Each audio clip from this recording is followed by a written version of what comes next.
What is going on YouTube? Zach with Generation Blade here, and today we are going to be doing an opening for UX03 Wizard Rod. In my buy E lot video, the second one that just went out not too long ago, I had purchased a bunch of Beyblade stuff from most generations of Beyblades, so some Plastic Gen stuff, some MFB stuff, one Burst Beyblade, and then some Beyblade X stuff. In there, this Beyblade was, or rather, it was one of the Beyblades included in that video in that lot. Originally, I'd purchased this Beyblade from the seller in box. For whatever reason, they shipped it to me without the box, but that's okay. We're gonna go ahead and open this bad boy up anyway. We're gonna start with the manual here. I'll just cut this open so you guys can get a look at this. The UX line is actually pretty interesting, so I'll kind of describe that as we go. One thing, there's a basic line and then there's the UX line. Takara has created some Beyblades like Wizard Rod here that kind of take the metal from the launcher prongs and just put it on the outside of the bay. So basically Wizard Rod's main sort of gimmick or function is that it's very wide. So there's a lot of, actually we'll take a look at this first, but as I'm describing it, there's a lot of weight on the outside of the bay, essentially. And right now, Wizard Rod is one of the best Beyblades in the meta. It's kind of dominating right now. So I figured it's the perfect time to pick one up, featured on the channel. Just kind of a neat thing here with this instruction manual, nothing too crazy here. Just wanted to show that off. But we'll jump right into the parts themselves.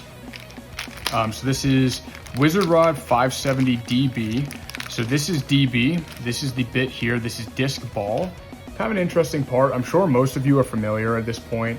Hasbro just launched Beyblade X in the US, so this may be your first introduction to Wizard Rod. So if so, some of this information may be new to you, but this is disc ball. Kind of an interesting part, interesting design. We have 570 here. So if you're not familiar, basically 5 is describing these 5 points around the ratchet itself, and then 70 is the height. So we have 570. I like the yellow here. The transparent, translucent yellow is very cool. I like what they were doing with that. And then we have Wizard Rod itself. This is sort of the shining light out of the bunch. Pretty heavy, very wide, as you can tell. It's pretty large. Interesting artwork on there. I'm not sure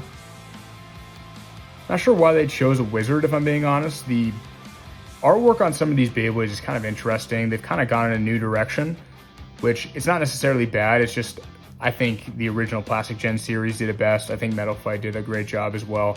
So they've kind of gone to like a very basic look here, but I think Wizard Rod is still a cool design nonetheless. But we'll put this thing together real quick and you can see it all in its glory. So Wizard Rod 570. I'll just walk through the steps essentially to assemble a Beyblade X bay. So you'll take the ratchet here, line up this white portion with the opening on the blade. You'll give it one quick turn. They're locked together now, and then you'll insert your bit. So Wizard Rod 570 DB. This is a UX bay, like I mentioned. So these prongs here don't have any metal on them. They took that away and added it to the outside of the bay instead. Wizard Rod is dominating at the moment, like I mentioned. So this is a great bay to pick up if you haven't already. Definitely worth doing so. I'll show you disassembly real quick. So you just take the bit out first, very easy. You turn clockwise to take the ratchet off, and then your UX bay or your Beyblade X bay is disassembled. So hope you guys liked the video. It was a very quick one today. I just wanted to get that one out there for anybody that wanted to see that, since this was featured in that other video. If you guys want to see more openings like this, I have plenty on the way, so stay tuned for more. If you guys enjoyed, hit the like button, hit the sub button, and yeah, like I said, stay tuned. We have plenty of videos coming. Thanks for sticking with me, guys. Hope you guys enjoyed, and we'll see you in the next one. Peace.